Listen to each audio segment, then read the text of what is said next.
minha Nossa Senhora fiel, acabou de ser confirmado aqui no Timão. Vamos ter mais um reforço de peso no Corinthians? Será? Olha, eu vou te contar, viu? Esse sábado tá agitado. Então já faz o seguinte, se você é corintiano de verdade, se inscreve agora no canal, deixa o like e assiste até o final. Porque a última notícia é uma verdadeira bomba e lá no fim eu quero muito saber a sua opinião sobre tudo isso que eu vou te contar aqui. O Corinthians começou 2026 em um cenário completamente diferente do que viveu no ano passado. Se em 2025 o mercado foi mais contido, agora a movimentação é intensa, mesmo com todas as limitações financeiras que a diretoria precisa respeitar. O clube já anunciou reforços, trouxe nomes experientes, apostou em algumas oportunidades de mercado e ainda assim, segue mapeando opções para corrigir carências claras do elenco de Dorival Júnior. E uma dessas movimentações começa a chamar atenção não só pelo nome envolvido, mas pelo contexto inteiro da negociação. Nos bastidores, o nome de Vitinho passou a circular no Parque São Jorge. Atacante revelado pelo São Paulo com passagem pelo futebol mexicano, ele foi oferecido ao Corinthians recentemente. E isso abriu uma discussão interna que está longe de ser simples. Vitinho está no Tijuana desde julho de 2025, ou seja, faz pouco tempo que chegou ao clube, mas mesmo assim, surgiu como uma possibilidade para o Timão.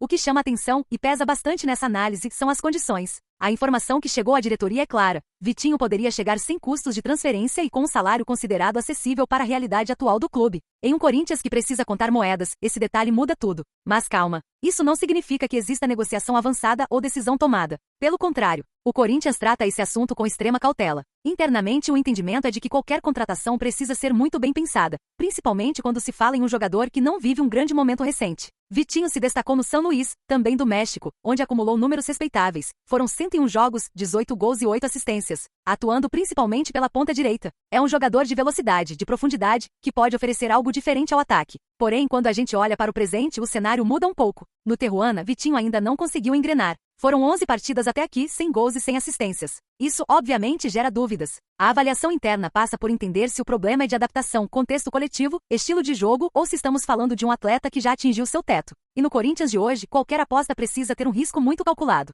A lembrança de contratações recentes que não deram retorno ainda está fresca na memória da torcida e da diretoria também. Enquanto essa discussão acontece no ataque, outro setor segue como prioridade máxima, a lateral esquerda. E aqui a situação é ainda mais delicada. A indefinição contratual de Fabrício Angeleri escancara um problema que o clube ainda não conseguiu resolver. As conversas para a renovação simplesmente não avançaram, e o Corinthians se vê obrigado a procurar soluções no mercado, mas sempre esbarrando no mesmo obstáculo: dinheiro curto. Por isso, a estratégia está bem definida. O foco é em jogadores livres ou empréstimos sem custos. Qualquer coisa fora disso foge da realidade atual. E é nesse contexto que entra a situação de Hugo. O lateral esquerdo, que vem sendo alvo constante de críticas da Fiel, recebeu recentemente uma sondagem do futebol turco. Um clube da Turquia demonstrou interesse, e em outro momento talvez essa fosse uma saída natural. Mas Dorival Júnior bateu o pé. A comissão técnica decidiu segurar o jogador e apostar na recuperação do seu rendimento. A avaliação interna é de que Hugo sofre muito com a falta de regularidade e confiança, mas ainda pode entregar mais do que vem mostrando. Hoje, Matheus Bidu é o titular da posição. Hugo aparece como principal opção imediata, mesmo enfrentando forte resistência da torcida.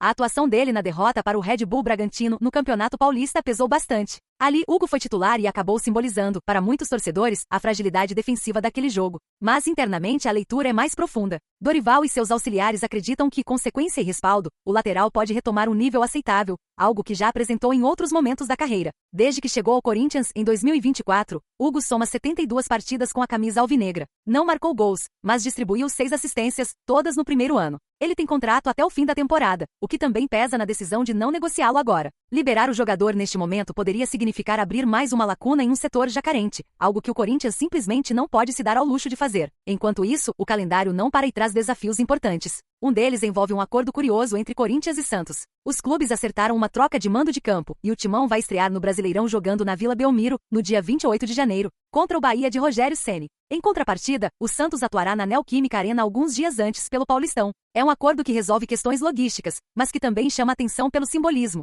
Ver o Corinthians estreando no Brasileiro na Vila é algo que mexe com o torcedor. E o momento esportivo exige resposta rápida. O Corinthians começou o Paulistão com uma goleada animadora, 3-0 sobre a Ponte Preta em casa. Um jogo sólido controlado com gols e bom desempenho coletivo. Mas a empolgação durou pouco. Na rodada seguinte, fora de casa, o Timão foi atropelado pelo Red Bull Bragantino. Um 3-0 duro, incontestável, que ligou o sinal de alerta. Erros individuais, falhas defensivas, falta de reação. João e companhia mandaram no jogo e o Corinthians saiu de Bragança com mais perguntas do que respostas. Essa derrota teve impacto imediato. A opção de Dorival Júnior por uma formação mais alternativa, pensando no clássico contra o São Paulo, foi compreendida por parte da torcida, mas o rendimento preocupou. Ficou evidente a diferença de nível entre titulares e reservas, além da dificuldade do time em competir fora de casa. E quando a gente compara com 2025, o alerta fica ainda mais claro. No ano passado, o Corinthians começou o Paulista com 2 vitórias, 6 pontos e um desempenho mais consistente. Em 2026 já são uma vitória, uma derrota e saldo zerado. E o clássico se aproxima. No domingo, Corinthians e São Paulo se enfrentam em Itaquera, em um majestoso carregado de tensão. Os dois clubes vivem momentos conturbados, e uma derrota pode pesar, e muito, no ambiente. Nesse cenário, um detalhe chamou a atenção. Alisson, meio-campista do São Paulo, é desejo do Corinthians e não deve atuar no clássico. O jogador deu aval para as negociações, mas as tratativas estão longe de serem simples. Uma coisa já está completamente descartada: troca envolvendo José Martínez. Essa possibilidade foi vetada, principalmente porque o técnico são paulino não vê com bons olhos o comportamento do volante venezuelano. Do lado do Corinthians, também não há interesse nesse modelo de negócio. O São Paulo chegou a pedir Ranieri, mas o timão foi firme ao recusar envolver um jogador titular e importante no elenco. No momento, as conversas estão paradas e o cenário segue indefinido. Mesmo com todas essas incertezas, o Corinthians já anunciou reforços importantes. Gabriel Paulista chegou, já estreou mesmo na derrota. Matheus Pereira, revelado pelo clube, está de volta e já fica à disposição. João Ricardo, goleiro experiente, chega para brigar por espaço e dar respaldo a Hugo Souza. O lateral direito Pedro Milans também está fechado, e a contratação do atacante Caio César está bem encaminhada. É um elenco que vai ganhando forma, mas que ainda precisa de ajustes finos. Dorival Júnior deixou isso claro quando falou sobre o planejamento. Segundo ele, alguns jogadores não puderam ser mantidos por questões contratuais, e o clube segue trabalhando intensamente para fechar novas peças, sempre dentro das limitações financeiras. É um trabalho de paciência, de oportunidade, de encontrar nomes que cheguem para somar sem comprometer o futuro do clube. E é exatamente aí que tudo se conecta. Vitinho no radar, Hugo mantido apesar das críticas, Alisson como desejo complicado, reforços chegando aos poucos. Desempenho irregular em campo e um início de temporada que exige respostas rápidas. O Corinthians vive um momento de encruzilhada. Cada decisão agora pode refletir lá na frente, seja para consolidar um time competitivo ou para aumentar ainda mais a pressão. Por isso eu te pergunto, fiel, você apostaria na chegada de Vitinho? Acredita que Hugo merece mais chances ou acha que a lateral esquerda precisa de uma mudança urgente? Confia nesse planejamento do Corinthians para 2026 ou acha que o clube está apenas apagando incêndios? Deixa sua opinião aqui nos comentários, porque a sua voz importa e muito. Vamos debater juntos tudo isso, porque o Corinthians não é só um time, é um sentimento, e esse sentimento precisa ser ouvido.